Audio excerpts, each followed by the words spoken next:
Rajashyamala సిద్ధియోగం YouTube channel ప్రేక్షకులకి హిందూ బాంధవులందరికీ నమస్కారం.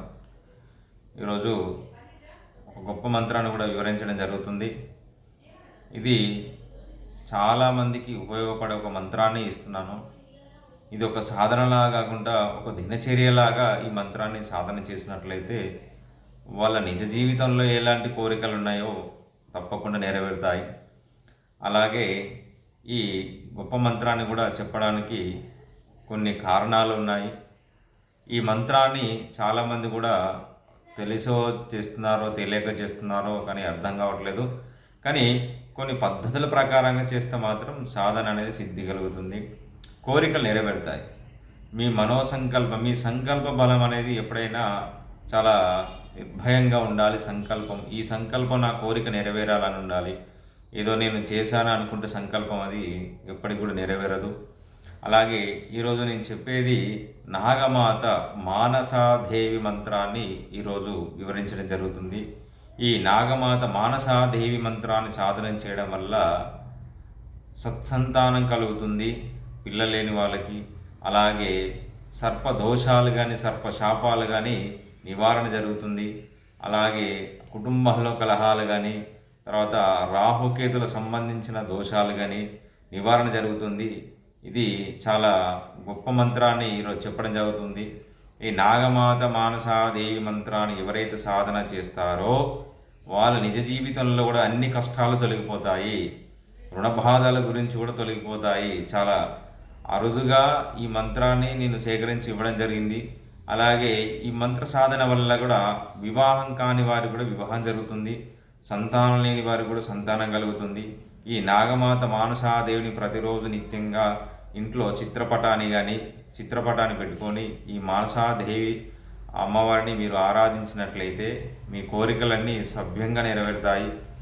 ఈ మానసాదేవి మంత్రాన్ని ఎవరైతే తెలిసి తెలియక కర్మఫలాల్లో కొన్ని గత జన్మలో కానీ ఈ జన్మలో కానీ సర్పాన్ని మనం చంపడం కానీ మన పూర్వీకులు చంపడం కానీ ఇలాంటి ఏవైతే చేస్తున్నారో ఆ పాపాలు ఆ కర్మ అవుతుందో మన వెంటాడుతూనే ఉంది. అలాగే సర్పదోషాలు సర్పశాపాలు ఉంటాయి. అలాగే ఆ వీటికి నివారణ కోసం మీ మానసాదేవిని మీరు ఆరాధించినట్లయితే మీ నిజ జీవితంలో అన్ని దోషాలు తొలగిపోయి ఆ కుటుంబము ఆయురారోగ్యాలతోటి అష్టైశ్వర్యాలతోని అలాగే సంతోషాలతోనే ఉంటారు. అలాగే ముఖ్యంగా సంతానం లేని వారికి చాలా గొప్ప వరం అండి ఇది. సంతానం గురించి ఎవరైతే వీళ్ళు ఇబ్బంది పడుతున్నారో ఈ మానసాదేవిని ఏకాగ్రత చిత్తశుద్ధితో మీరు ఆరాధించినట్లయితే మీకు తప్పకుండా ఆ కోరిక నెరవేరుతుంది. ప్రతిదినంగా దినచర్యగా పెట్టుకోండి, లేదా 21 రోజు కానీ మీరు చేయండి, కంపల్సరీ చేయండి. చేస్తే చాలా విశేషమైన ఫలితం పొందుతారు. అలాగే ఈ నాగమాత మానసాదేవి చిత్రపటాన్ని అలంకరించి స్వచ్ఛమైన ఆవు నెయ్యితో దీపారాధన చేసి అలాగే శుభ్రంగా మీరు ఇల్లంతా శుభ్రంగా ఉంచుకొని మీరు బ్రాహ్మీ ముహూర్తంలో ఈ అమ్మవారిని ఆరాధిస్తే చాలా ఉత్తమమైన ఫలితాలు పొందడం జరుగుతుంది. అలాగే ఏదైనా ఒక కోరికతోనే పెట్టుకొని చేయండి. మీకు ఒక కోరిక ఏ కోరిక అయితే ఉందో ఆ కోరికతోనే చేయండి. ఆ కోరిక నెరవేరిన తర్వాత మళ్ళీ ఇంకో కోరిక ఉంటే దాని గురించి మీరు చేయండి. అలాగే ఇది బ్రాహ్మీ ముహూర్తంలో చేస్తే చాలా ఉత్తమమైన ఫలితాలు పొందడం జరుగుతుంది. బ్రాహ్మీ ముహూర్తంలో చేయాలి. అలాగే ప్రదోష కాలంలో చేస్తే ఇంకా మంచిది. అలాగే అమ్మవారికి నైవేద్యము నానబెట్టిన పెసరపప్పు, అలాగే పచ్చి పాలు ఏవైతే ఉన్నాయో ఆవు పాలను సేకరించి పచ్చిపాలు నైవేద్యంగా పెట్టండి ప్రతిరోజు.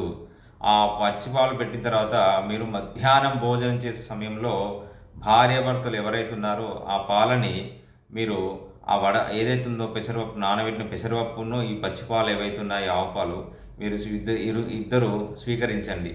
వాళ్ళకి తొందరలో సంతానం కలుగుతుంది. ఈ మానసాదేవి చాలా విశేషమైన ఒక గొప్ప మంత్రము. ఈ మంత్రాన్ని నేను చెప్తాను, జాగ్రత్త విని శ్రద్ధగా విని రాసుకొని ప్రతిరోజు కూడా ఈ మంత్రాన్ని మానసికంగానే చేయాలి. బయటికి శబ్దాన్ని రాకుండా చేస్తే వాళ్ళకు ఉత్తమమైన ఫలితాలు పొందడం జరుగుతుంది. నేను మంత్రాన్ని చెప్తాను, జాగ్రత్త విని శ్రద్ధ విని రాసుకొని పెట్టుకోండి.